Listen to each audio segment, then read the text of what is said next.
புடம் போடும்போது பார்த்திங்கன்னா உள்ள சரக்கு வைக்கும்போது நம்ம சீலமண் செஞ்சு காய வச்சுருப்போம் இல்லையா, அதை வந்துட்டு இந்த மாதிரி லேசாக பசும் சாணம் புடம் வைக்கிறதுக்கு முன்னாடி கொஞ்சம் வந்து பசும் சாணம் வந்து மேலே நல்லா லேசாக அப்படி வச்சுக்கணும்.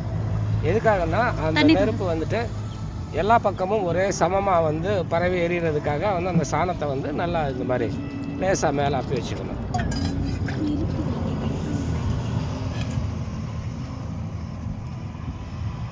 அந்த மாதிரி வந்துட்டு நல்லா சாணத்தை வந்து நம்ம எல்லா பக்கமும் ஒரு சமமாக இருக்கிற மாதிரி ஒரு விரல் அளவுக்கு கணத்துக்கு வந்து சாணத்தை வந்து நல்லா பூசிடணும். இதுதான் புடம் வைக்கிறதுக்கு முன்னாடி இந்த மாதிரி வந்து சாணத்தை வந்து பூசணும்.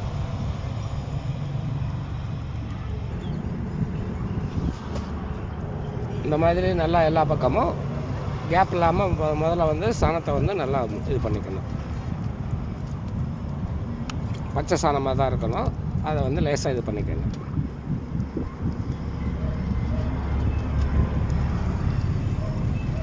பாருங்க எப்படி நான் ராட்டி தட்டுறேன், எப்படி சாணம் ராட்டி தட்டுறேன்றது நல்லா பார்த்துக்கிட்டு நல்லா ராட்டியெல்லாம் தட்டி வச்சுக்கோங்க. ஆமாம், படம் போடுறதுக்கெல்லாம் தேவைப்படும். இது மாதிரி வந்து சாணத்தில் வந்து எல்லா பக்கமும் செஞ்சுட்டு நம்ம இப்போ புடம் போடுறதுக்கு வந்து நான் கறிக்கு பதிலாக வந்து இது 100 எருவு புடம், கறிக்கு பதிலாக வந்துட்டு இந்த எருவுக்கு பதிலாக நான் வந்து கறி போட்டிருக்கிறேன். அது கரெக்டாக கறி போடும்போது அளவு தெரியணும். நடுவில் இந்த மாதிரி பாதி ட்ரம்முக்கு வந்து கறியை போட்டுட்டு அதில் நாம் சீலமண் செஞ்சுருக்கக்கூடிய இந்த நம்ம கவசத்தை வந்து மேலே வைக்கணும். வச்சுட்டு அதுக்கப்புறம் திரும்பி மேலே வந்து கறி ஃபுல்லாக நிறச்சிட்டு அதுக்கப்புறம் பற்ற வைக்கணும். அது எப்படி நிறைக்கிறோம்ன்றதை பாருங்கள்.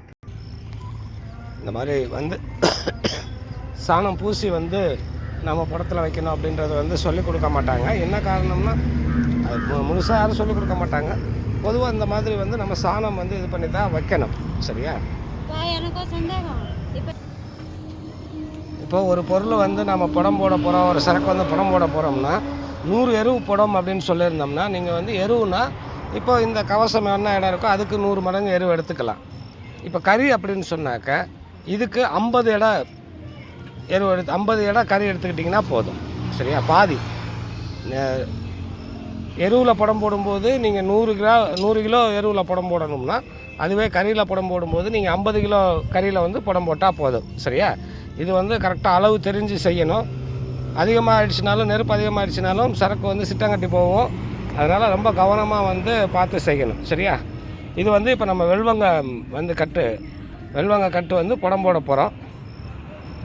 அந்த புடம் இப்படி தான் நம்ம வச்சுருக்கோம். இதை தான் புடம் போடணும். சரியா? இப்போ நம்ம உள்ளே வச்சுட்டு கறி கொட்டிகிட்ருக்குறோம். நல்லா ஃபுல்லாக வந்துட்டு எனக்கு இந்த ட்ரம்மு ஃபுல்லாக வந்து போட்டால் கறி சரியாக இருக்கும். அதனால் போட்டுட்ருக்குறேன். எருவு கிடைக்கிறவங்க எருவிலே புடம் போடுங்க, அதான் சரியாக இருக்கும். எருவு கிடைக்காதவங்க மட்டும் கறியில் போடுங்க. கறியில் போடும்போது அந்த எடை அளவு வந்து கொஞ்சம் சரி பண்ணி போடணும். அது உங்களுக்கு வந்து போக போக பழக்கத்தில் வந்து அது சரியாக வந்துடும். எரு கிடைக்கிறவங்க எருவிலே புடம் போடுங்க, அதான் நல்லது. எருவு கிடைக்காதவங்க மட்டும் வந்துட்டு இந்த கறியை எடுத்து புடம் போடுங்க. சரியா?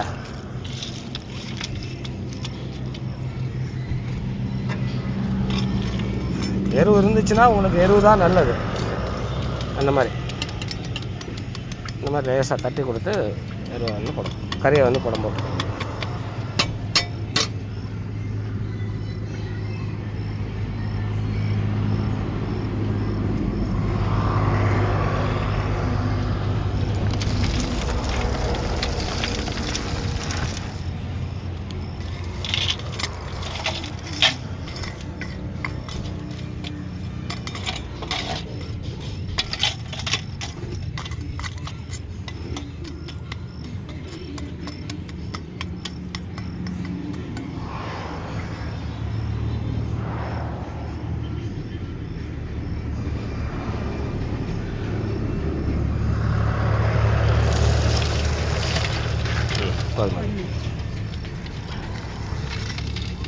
இப்போ நம்ம வந்து புடத்துக்கு நிறச்சாச்சு. இதை வந்து நம்ம ராத்திரி தான் வந்து பண்ண போகிறோம். ராத்திரி வந்து இதுக்கு புடம் இது பண்ணி முன்னாடி ஒரு எலுமிச்சம்பழத்தை வந்து பலி கொடுத்துட்டு பத்தி சூடம் காமிச்சிட்டு நல்லா வந்துட்டு வணங்கிட்டு உங்களுடைய உபாசன தெய்வம் குரு சித்தர்களை எல்லாரையும் வணங்கிட்டு இந்த புடத்தை வந்து நம்ம பற்ற வைக்கணும். அவ்வளோதான் இதோட வேலை. இப்போ நம்ம வந்து இந்த மாதிரி ஏதாச்சும் ஒரு மூடி ஒன்று தயார் பண்ணி வச்சுக்கோங்க. சரியா, ஓரளவுக்கு அதில் மூடுற மாதிரி ஒரு மூடி ஒன்று தயார் பண்ணி வச்சுக்கோங்க. வச்சுக்கிட்டிங்கன்னா அந்த நெருப்பு வந்து வெளியில் காற்றுல வந்து வீணாகாமல் இருக்கும். நான் ஒரு நம்ம வேலை செஞ்ச சட்டி ஓட்டையானதை வந்து வச்சுக்கிட்டேன். இதை வந்து இந்த மாதிரி நல்லா டைட்டாக இதில் வச்சு செட் பண்ணிட்டோம்னாக்க அது பாட்டுக்கு காற்று அதிகமாக உள்ளே போகாமல் நல்லா வந்து இது பண்ணிகிட்டே இருக்கும், எரிஞ்சிட்ருக்கும்.